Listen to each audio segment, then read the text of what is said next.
Cha chà. Cái nhà có gì đỏ tiền đó.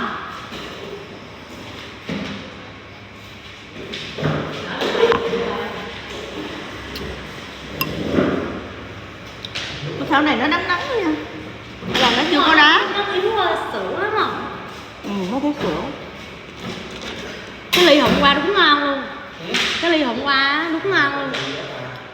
Cái này thì nó hơi đắng. Nó thiếu.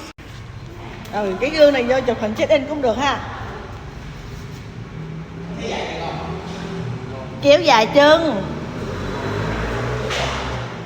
Bữa giờ không có cắt tóc. Ở bên đó đó, đổ nước vô. Thấy cái gương này cũng dài, cũng cao được chút xíu ha.